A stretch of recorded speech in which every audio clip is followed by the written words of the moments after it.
And I'm Justin, the off-screen voice you hear on Twitch. And we are here doing the CamFam campaign, our 4th episode of the CamFam campaign. And so what are we talking about this time?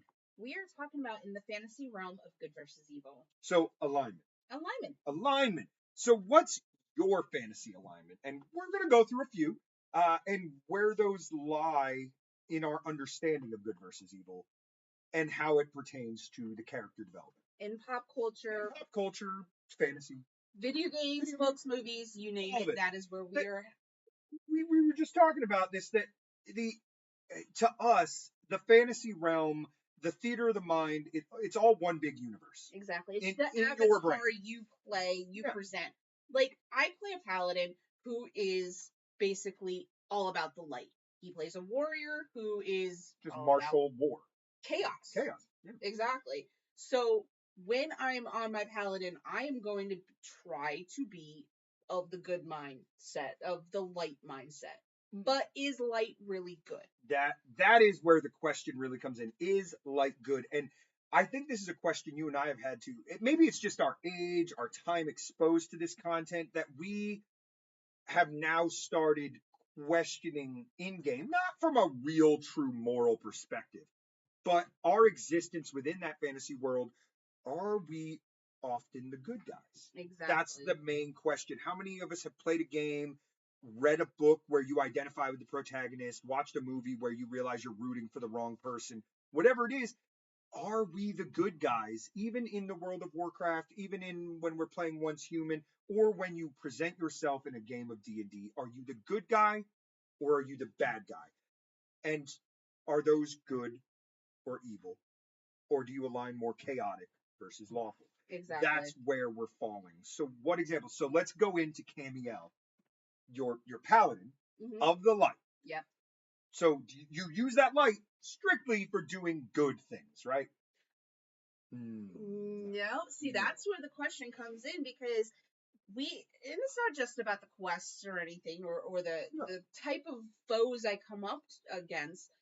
But there are some questionable stories that we do come across, such as in Oldham, where we have to wipe out 100 or more. Yeah, 101 pygmy gnomes or something. And they're a very primitive tribe of gnomes. Yeah. Pygmies. So you ask yourself, when you're told to wipe out this pretty much genocide of gnomes, is this actually a good quest or is this an evil quest? Yeah. What exactly was the fault of the gnomes? They're just there. Yeah, they're just there occupying. Or let's go over to Borean Tundra. Yep. With Dita. That's the druids for the ethical and humane treatment of animals. And they will kill you on sight if you have killed an innocent animal. And have not washed off the blood. But also give you quests to go murder those same innocent animals because they're encroaching on their wildlife in their area. Exactly. So it's like in one context it's good, in another it's evil. We're out there. How many times have we done something? Say, for instance, when we go kill the Scarlet Crusade. The Scarlet Crusade is filled with paladins. Lots of paladins. They're using the light. Exactly. They only use the light. They are considered fanatics, though. They are zealots and fanatics of the light. They are taking their love of it and basically turning it into, I don't want to say cult. Cult wouldn't be a very good but word, very similar. When you're talking the Scarlet Crusade, that is a cult. Now, you have your Order of the Silver Hand and all your paladins in general, and then you have the ones who wanted to go even harder. And I only take issue with one part you said, and that was their love of the light. I think it's their subservience to the light out of their hatred of the undead. They see it as the best tool to use against the undead, and they hate the undead so much, the scourge, that they are servants to that light. They think of the undead, but they don't look at the void. Yeah. Because the void and the undead are totally different. They are not, in this context, they are not the same.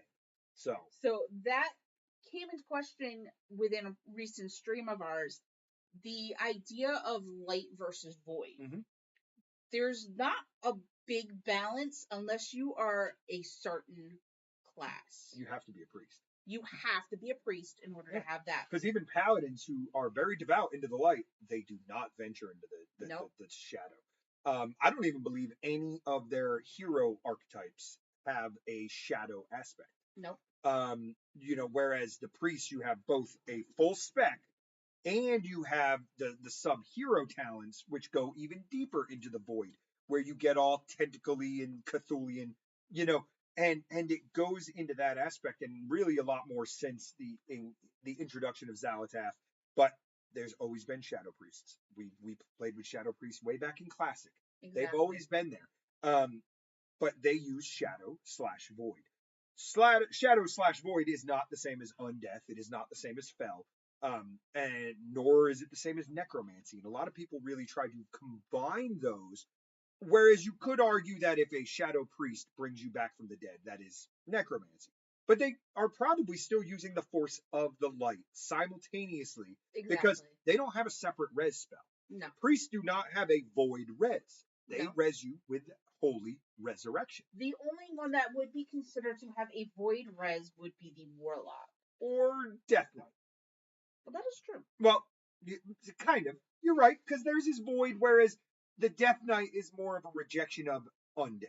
They are just like, boom, not yet. You're back up. A little different, and it used to be temporary too. Now it's permanent. But so the main concept around the alignment chart, as many would know, is you have, especially if you're into D&D. Yeah, D&D especially. You have lawful and chaotic on opposite ends, and then you have good and bad, evil on opposite heights of axes. Therefore, already good and evil and lawful and chaotic do not mean the same things. No, they do not. They do not mean the same things at all. Good does not mean lawful in any way. Lawful good means you follow the rules of society and you won't break your own rules. Exactly. So you will accomplish nothing, really, in a fantasy world. You will be the guy who is picking herbs and leveling up through that, doing nothing. That would be your druids and your evokers, but enough about World of Warcraft classes. I am trying to bring it back to how it orchestrates in the D&D, because that's where we get this alignment from. Now, good and evil have existed since the beginning of human civilization, and it's all throughout. It's all throughout our fantasy. We have so many stories that line across all of pop culture. All of it. We have Star Wars with Luke versus Vader. We have Harry Potter with Harry versus Lord Voldemort. Yeah. Joker with Batman. You got Joker and Batman. Even if those are just humans, they still represent those ideals. I mean, the biggest question about good versus evil is the motivation behind evil. There you go. Such as with Thanos. Mm-hmm. Thanos had his reasonings for wanting to snap out half of existence. But does that mean that necessarily his alignment was pure evil? I never thought so. I think he kind of, with his reasoning, wanting to end suffering or slow down the suffering of people, mm-hmm. he had a reason. He did. Because it meant not as many people would starve, not as many people would die of diseases, not as many people would be forced to live on a cramped existence. Absolutely. But that meant that there had to have been sacrifice. Yeah. In order to avoid scarcity, there had to be sacrifice. And I mean, we're already in that universe, we're already in a world of scarcity, a universe of scarcity. And that's one of those things. Yeah, of course it's easy to be angry at Thanos. What he did, the actions he took were, I feel like, objectively bad. But does that mean they were evil when his end motives were altruistic in that he had seen enough suffering? Yeah. He had seen enough pain and decided, I know a way to avoid that. And may not have been the right way, but it's kind of like we've often been taught throughout life. As long as you do the wrong things, but for the right reasons, it's still okay. Just like Arthas killing off his people because he saw what the grain was doing to his people.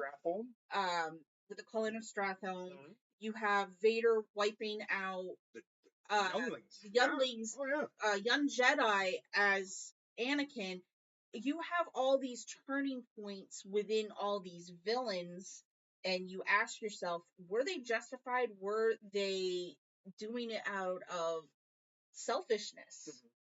And some of them you can actually see their reasoning, and it makes you question, is it actually evil? Yeah, it really does, because we watch and we see, say, somebody like Sylvanas, who's done some pretty pre-burning of Nordrassil, something which was just a objectively horrible act. Before that, you had a lot of the plague, you had a lot of and the idea was to turn more people into her army to work with her with their free will. The Forsaken were those that were turned undead, but with their free will. Whereas, because that was important to her, given she was one of the first ones we know of in the world of Warcraft to have been robbed of that free will. Yeah. She was forced to be a banshee. So then she spent the rest of her existence turning people into undead, but with free will. But then we roll back on that, and she actually feels remorse for doing that and goes about trying to fix it. Now, we could get into the weeds on if it was just because she was left no choice but to. Was it because she finally saw the action? How could she burn a tree with her own kin in it and kill, presumably, millions of night elves, wiping out millennia of experience and life, and burn it down and then go, my bad? Exactly. What she did was awful. Exactly. And what Arthas did was awful. What Illidan has done were all awful actions, but for worthwhile and altruistic means. Exactly. Is what I definitely, that's my perspective of it. And how many of our villains are in that boat? How many of our villains were just caught at the wrong time doing the right thing in the wrong way? Exactly. So then you have the morally gray area when it comes to pop culture. And I think the biggest one that I can come up with was Doctor Who. Oh, Doctor Who is extremely morally gray. Because he, as many times as he stopped the villain or perceived villain, why was the villain even considered a villain? Yeah. They had their reasons, maybe because their own planet was at war, but he didn't want it to bleed into his existence or onto his favorite planet. True. That's something we have to keep in mind in some cases. I know where you're going with it, and I love it, because you could not be more correct that if you look at the entire span of the Doctor's archive of adventures throughout, almost 60 years, you will see, over 60 years now, you will see that most of the time that he's involving himself, despite non-intervention being a rule, it's for selfish reasons. Yeah. Even if it's this time now we're talking a lot of times probably the right action, but is it for the right reason? I think he would consider, if I were to make an alignment chart for Doctor Who, for the Doctor, I think he'd be chaotic lawful. Chaotic good. That's what I meant. Chaotic good. Yeah. You can't be chaotic lawful, but I see where you're going. Like, he follows his rules. Yes. He has a very strict code of right and wrong. Exactly. And that, I think, is what boils down to all of these, is where they fall on the bottom of that alignment chart. I don't care about if they're chaotic, lawful. Honestly, I'd rather them not be lawful. Whether they're good or neutral or evil, lawful is probably the most scary on that, because that means whatever you're doing is society sanctioned. Yeah. Okay? Versus truly a representation of your views and beliefs. So when the Doctor saves kids, remember, there's those famous lines where it talks about, oh, you just don't get involved unless there's children crying. And it's like, so what he's doing, we would probably argue through our modern lens, go, that's good. He's saving children. Exactly. But he could also be upending an entire civilization that has taken thousands of years to get to where it is, who hasn't grown or matured to the point that it needs to. How many times has he gone back to an ancient civilization that just hasn't matured yet?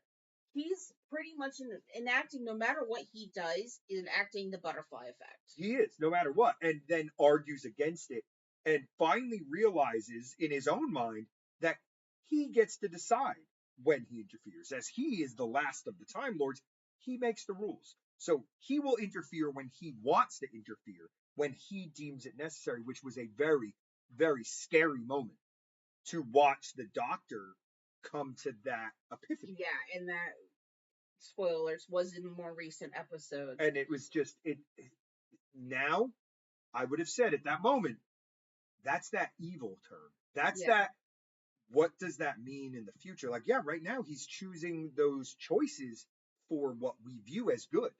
Yeah. But what happens later when it's Rose in another timeline threatened, or something like that would make him and or her break their rules. Exactly.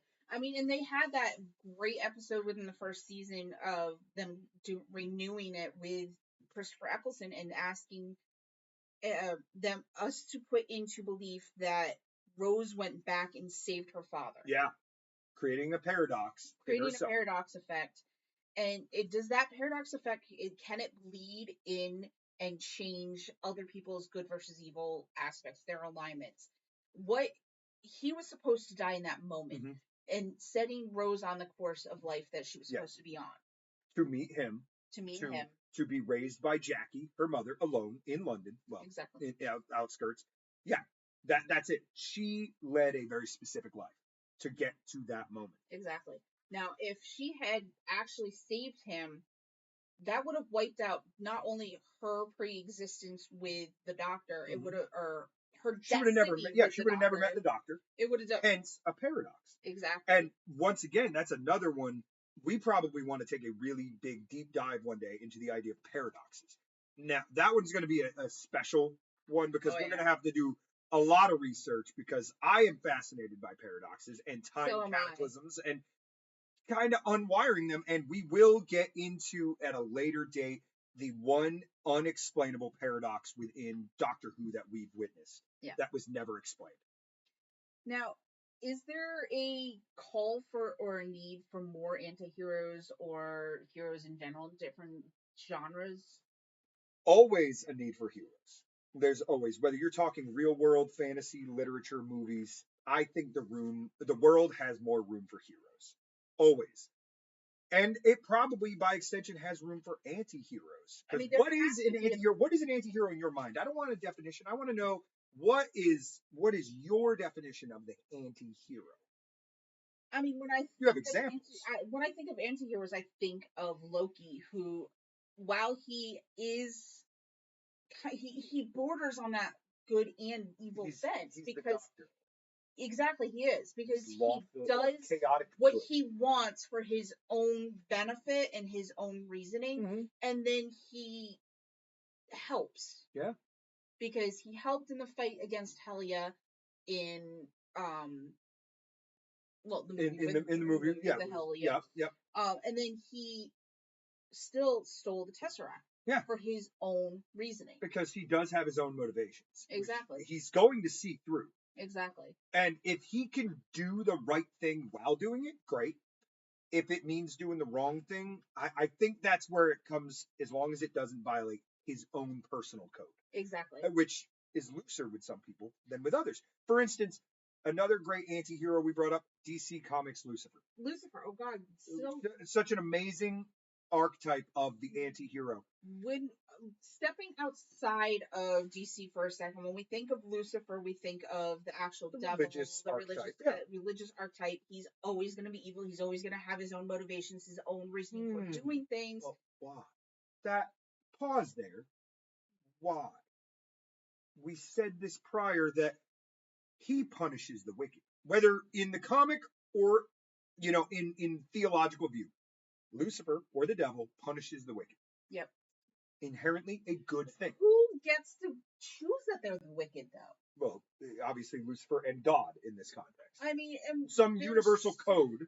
But there are so many archetypes, so many cartoons, movies, like Little Nicky, who says, oh, this person is evil, and they basically just cheated on their taxes. Okay, here we go. Point of order. Let's bring in something we hadn't previously discussed, The Good Place. Oh, you loved that show. That was a fantastic show. We're not going to dive deep into all of that, but the main idea at the end of the day, after watching all of it, spoiler, is that no matter how good you think you're living, you're putting negative into the world. Yeah. And vice versa. No matter how bad, you're probably creating waves of good. You love to allude to the butterfly effect. That's very important too. But so let's say you're a good person. You drive slow through the neighborhood. A dog runs out in the road. You swerve. You're not going to hit that dog. But then you drive into the yard. You hit a tree. That tree 2 years later falls over, crushes that same a kid's tree house. Yeah. You killed that kid in the good place. In the good place. In the good place, you killed that kid because your actions later on had an effect that had a negative consequence. So you spared that dog by swerving off the road, so you get 10 points towards the afterlife. But 2 years down the road, those exact same actions killed an innocent human, you lose 1,000 points. Yeah, that's like the bullet in the tree effect. Yeah, that bullet in the tree. That's a great idea. Like, if you shoot a bullet into a tree and then that same person, even if they were the intended target, later is cutting down that tree, hits that bullet, and it strikes them dead, did you kill that person?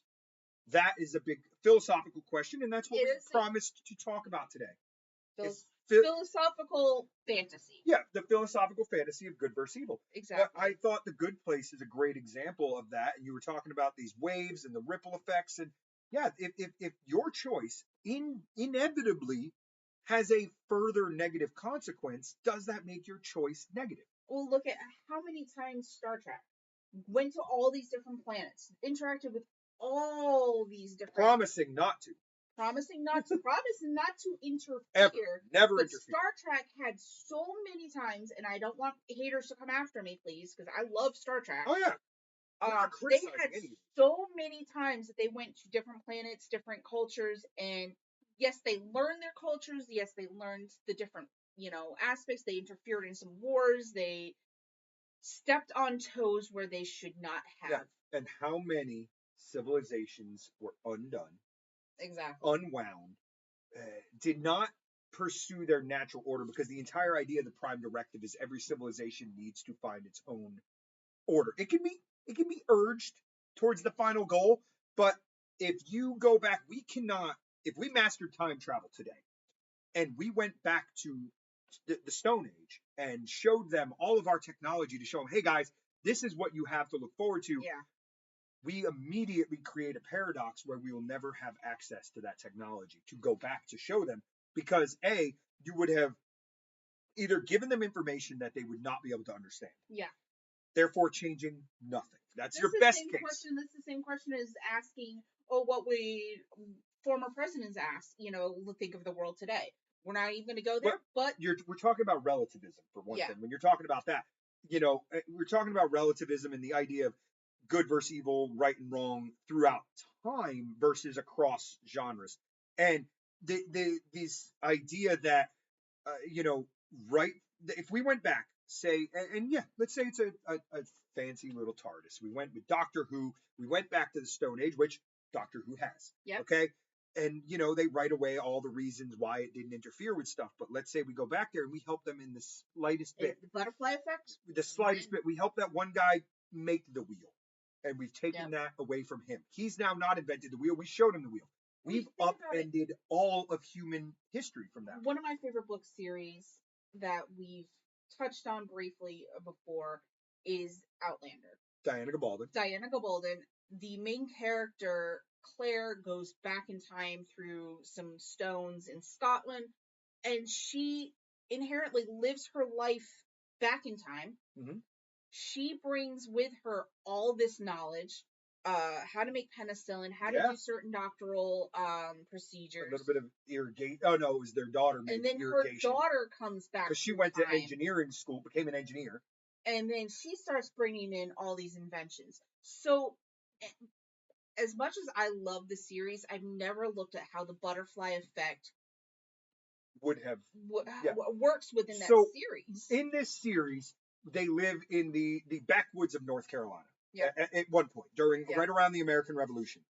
So what is being assumed is that somewhere along the way, somebody has happened upon the ruins of their cabin. If this was a real place, somebody would have found that near Grandfather Mountain in North Carolina, near Cherokee lands. So if we go there near the Tri-Point area, near there, Bristol, and we found that house. There should be evidence of irrigation equipment. There should be evidence of a lot of modern stuff that should not have existed at that time, which is never mentioned. Does that make Claire evil though? Does No, that put her no, in no. that kind of alignment? That makes her chaotic. That's where you're going with it. It makes her chaotic. Because she's bringing in something that's not supposed to. She's not following the rules as set forth by society. Because she brings in penicillin. She both brings some and then makes more. Yeah. Yeah. I mean, penicillin was created by a certain guy, and I cannot remember his name, but she makes it ahead of time and saving all those people that should have otherwise died. Now, she's there you go. The biggest butterfly effect without that series. The access to a Minority Report level of technology, there would be no way of knowing if she created an evil without, going back and tracking who was left alive, who shouldn't have been. I'm sure there were people, I cannot remember the exact details, but in some cases there are people that Claire saved in the course of those stories who later threatened their own existence. Exactly. So that even their own existence wouldn't have been threatened if they would have let nature take its course. Now, here's the big question. That this is where I think it converges all and collapses on itself. Let's say we take all of those. You do have a time machine. You go back to 666 London. You see England, all of Europe in the midst of Black Death. People are dying all over. You know how to solve this. You, even using your brain today, could save people. Yeah. A lot of people. Maybe not all of them. You're not gonna have perfect penicillin. But you, with your modern knowledge, could save a lot of people. Yeah. Should you? No. And why not? Butterfly effect. But is that not evil? You just let all them people die. They were supposed to. Who says? Now we're getting down that Doctor Who road. We're going to. Who said they were supposed to die? Just because they had died in your original timeline, who says that is the superior timeline? And that you do start getting into the unraveling of timelines and if those things can exist. But so many within World of Warcraft and a lot of other video games. There's so many timelines. Play that whole aspect. We've done that in WoW. You even have video games such as Fable that dig into the choices you make are basically like a choose your own adventure. Yeah, they absolutely are. You do good, you smile at somebody. Skyrim does that. Skyrim does it. There was another game that we recently tried. Where Winds Meet had an Where Winds Meet. Baldur's Gate 3. Yep. So those particular games, you choose to be good, your character and quests are always going to be good. You choose something evil like stealing from somebody's bowl or somebody's their dresser, food stall or evil. Something, you're automatically going to go down the evil path. So all your video game's going to go along that line. So when we talk about how fantasy brings all that together, we have the aspect of there are games that let us play that out. There are. And now the only thing I would definitely caution is that it presents you as good or evil in that world's context. Exactly. Because what you're doing in that world may only be good or evil based on the understanding of the denizens of that world. Yeah. And yes, we understand they are all code and they are all just video games or a book or whatever. And they exist. But that's what we're talking about is this idea that, as I said, my D&D character lives in the same universe that my World of Warcraft character lives in. And in your mind, in your fantasy world. Profligate from Once Human is in the same fantasy realm in my brain. They are guided by the same alignments. And you are always chaotic good. Usually chaotic good would be I'm going to do what is necessary to achieve what I view to be good. Now, first and foremost, I will always do whatever quests are given to me in a game. Okay, so that comes first. I don't sit here and choose not to do a quest just because it's good or bad. I do all the quests because mechanically that's important to me to just get them done.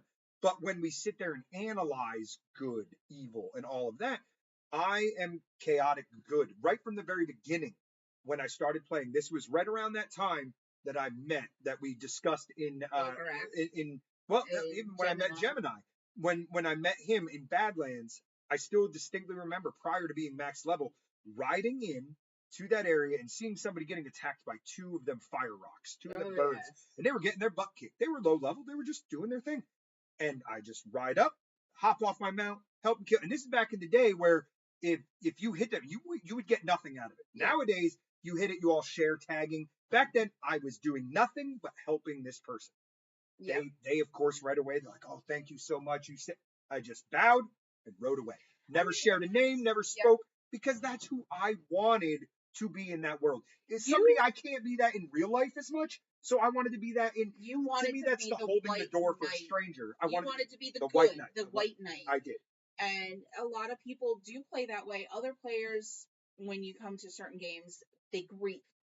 And they try to steal your kills. You have Night Online that if somebody gets a bigger, better hit on that, whoever got the last big hit, they steal the kill. They steal the all loot, the credit, all the loot. And some games that's not fair. Yeah. Why should the last person get the bigger, better hit? Why should that person get the loot? Yeah. For instance, a level 10 out there fighting a level 12, and they're busting their butt. And they pop a potion, and they're eating food, and they're bandaging, and they're doing everything they can, and they finally just about to get it down, and a level 70 comes up, one shots it, boom, they get the credit. That is not right. That's not the way a video game is played. That is just wrong in any context of any game. I mean, I don't know how many times I'll be out there doing something within any of the games I'm playing, and I see somebody struggling, I'll still stop. Always, and help that person because it's somebody I might laugh. Why would they die at this particular thing? I think I did that with a rare yesterday. I only choose that course of action if that person has done anything offensive to me or my character. Like I was doing something and they KEK'd at me, they laughed at me, whatever it was. I'm not helping them no matter what happens. But if I have no experience with a player that I see in the world and I see them struggling with anything, I'm going to help. Yeah. I always will. Because that is Angel Ace's alignment. He will help anyone. Because after 20 years of playing the game, I have pretended in the world of Azeroth more than I have pretended anywhere in life. Exactly. Therefore, that pretend world is the closest to that cusp of reality that I have. And so that's why after a while, whether you're talking Forcus Lightfoot, my little monk I've made in D&D, or you're talking Angel Ace, or you're talking Profligate in Once Human, or you bring any number of other games we've played, stories I've written, any kind of fantasy that I've dipped my toes into, they all exist in the same world. So the character that I created on Star Wars The Old Republic is guided by a same universal sense of principles that my warrior in World of Warcraft is. Exactly. So I think that's important, and I am curious how many other people are guided by that same fantasy compass. Yeah. I mean, I know I am. I've always played my characters on the helpful side, the good side, because I've always gone for the healer. I've always gone for the one that does the best, to help us or help others. You usually go for the best support character there is. Yeah. But there are tons within fantasy world that you can see that just don't. You have your stories that lean more towards the evil because that just might be the way they perceive the world. Sure. And there's an ease to it, because I have played some Fable and I have played others, and there have been times, very short-lived, in Skyrim I did it too, where I went, you know what, darn it, I'm going to be evil this time. I'm going to go dark. It's not enjoyable for me. Now, one thing I do like to play is flawed. Yeah. That's totally different than playing one that is evil or good. I love playing and creating flawed characters, like we've just recently discussed with our daughter in a homebrew that she wants to do. Right away, I said, well, if we're going to go like a Victorian era type London, and I'm a pickpocket, guess what? I had my hand cut off. Yep. I want a flaw. I want something to overcome, to give myself depth. I don't like those easy ones where I'm just going to go in and metagame and I'm going to win. Exactly. Every character I've created in in our universe of D&D across any variety of games or campaigns, I have purposely made them flawed. I have never wanted one to be powerful beyond all measure. I've had one that, going back now and looking back, I had one game that I campaigned for us where you were a failed comedian. Yes, and one of my favorites. We only played it very short-lived. It was the Rick and Morty one shot, or not one shot, but campaign that came out. We made a joke of it. One, yeah, we made a joke. Yeah, we made a joke of it, and it was fun because you incorporated Minecraft in that to create a map and everything like that, and it was a lot of fun. But I was absolutely a failed stand-up comedian. I did not want to be successful. I did not want to be. I was a bard who told awful jokes and messed up famous sayings. So, and within that realm, I was basically his chaotic manager who could not recall. Didn't even know who I was. Didn't know why I was even your client, essentially. And the idea of that is because when you have flaws on a character, you give room for growth. Exactly. And you give stakes for if you fail, maybe it's not so bad because you failed. Maybe and it explains away. It becomes a laugh. And maybe they weren't as evil or as good as we originally set them out to My characters are never good or evil essentially good or evil in a D&D setting. I let the game decide how that's going to go because I don't know what a DM is going to throw at me. That's going to make me choose things. But I do know that I can relish in my flaws and be a more interesting character. Exactly. And that comes in conflict within these alignments and devotions are what bring depth to these characters. Exactly. We wouldn't care about Arthas, Illidan, Sylvanas, any of those within World of Warcraft, but you also would not care as much about, say, Darth Vader. Yeah, there's a reason people cared that his son, like essentially at the end didn't spare, but gave him redemption. Exactly. Even you though would he have was redemption arcs within a lot of these stories, like Sylvanas's and everything. Yeah, and we've given it. Some are cheap. Some redemption arcs are cheap, but you also wouldn't have the stories that we have that we will do a deeper dive into next episode. Comparing probably Vader versus Arthas and then a couple of others, and going more into a deep dive of what makes them really good and what makes them really evil. As for now, who's our gamer of the week, our nerd of the week? I say we've done, this is our 4th episode, and we've said we did not want World of Warcraft to totally dominate it, but it is our first and primary main dive into the foray of fantasy and alignment and all of that. But I choose Dagran Thorson the Third. Or otherwise known as Thorithian, yeah. Dagran Thorithian the Third. He's the grandson of the guy who built Blackrock Depths. The son of Moira, and but the main reason, not just because of his newfound prevalence in these last couple of expansions, he's one of the very few in the game that is a geek. You could say him, Bran, stuff like that are geeks. Bran is an easy one, but Dagran is outside of the context of good and evil. He's not looking at this for good and evil. He's looking at it for knowledge. It's all a study. Everything is a learning experience for him. And that's what we've tried to do in our life. We have a very clear, in our own minds, moral compass of good and evil in life. But when we're studying history, I try to take that out of it. I try to not read through historical texts, whether primary, secondary, tertiary sources, and go, was this a good guy? Was this a bad guy? Because when you do that, it's very dangerous. If you go and say you look at 1940s Germany and you go, inherently we had evil here, it all of a sudden starts making you reduce how much evil you see for the rest of history. So but as much as we love history, and we do both have masters in history. Yeah. We want to go more towards pop culture for our history. Yeah, using our history. We love pop culture. We love everything that people can basically nerd out about, geek out about, and that is where we want to make this web series diverse. Different than everybody else. We could talk about politics. We could talk about religion. We've studied history. We could do that all day, but it's not going to be fun for us. It's not going to be fun for you, and it's just going to bring more negativity. This is honoring and dwelling on those things that we all love. Yeah.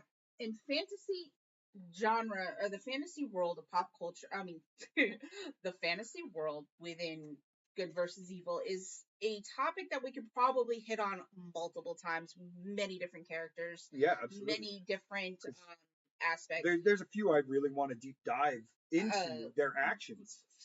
Samwise Gamgee from Lord of the Rings, he's got a good arc story that we want to go into eventually. Batman himself. We could one day do Batman as well. But once again, we want to do what you want to talk about, what you want to geek out about. So if you come up with a few good versus evil aspects that you want us to deep dive into, please let us know in the comments. Follow us on Instagram, Facebook. Find us. Come watch us on Twitch. We're there almost every day. Exactly. You can debate with us on Twitch, and maybe your comments will lead into another episode later on. Best case, come see us on Discord, and there you can talk with us 24/7. And you can find our Discord. You can find everywhere we're going to be, what we're doing, how we're doing it, and join us in doing it. So, I mean, I guess until next time, let's just check your alignment and see what.